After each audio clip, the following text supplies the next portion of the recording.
तुमच्यापैकी लोन किती लोकांनी घेतलंय प्रॉपर्टी बाय करताना? बरोबर. तुम्ही 1 कोटीची प्रॉपर्टी बाय करायचं डिसाईड केलंय. आता बँकेकडून तुम्ही काय केलंय? 80 लाख रुपीज घेतलेले आणि 20 लाख रुपीज तुमचे काय आहेत? तुमचे ओन फंडिंग आहे. पण तुम्ही 20 लाख रुपीज ओन फंडिंगमध्ये बँकेकडून 80 लाखचं लिव्हरेज घेतलं. आता तुमची प्रॉपर्टीची ग्रोथ आहे ना, 20 लाख वरती ग्रो नाही होते, 1 करोड वरती ग्रो होते. अप्रिसिएशन होते 1 करोड वरती. जसं हे अप्रिसिएशन वाढणार, बँकेला बाय डिफॉल्ट तुम्ही EMI देताय, पण बदल्यामध्ये कदाचित तुम्हाला रेंट पण मिळतोय. आता रेंट यील्ड बघितलं तर 3% आहे. फेअर इनफ 3% आहे रेसिडेन्शियलला. पण ॲटलीस्ट तुम्ही 1 कोटीची ॲसेट्स तर क्रिएट केली. लायबिलिटीज त्याच्यातून मायनस करा.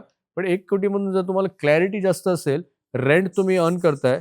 रेंट समजा आता यील्ड मी 3% पकडली, तर 1 कोटीच्या ह्याच्यावरती ₹25,000 महिन्याला मिळेल.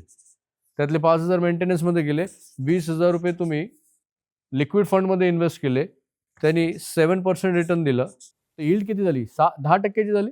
हे नाही करत. खूप सारे इन्फ्लुएन्सर बोलतात की रिअल इस्टेटमध्ये इन्व्हेस्ट करू नका, रिअल इस्टेट विका आणि माझ्याकडे या, मी म्युच्युअल फंडमध्ये SWP करून देतो. What the hell is doing?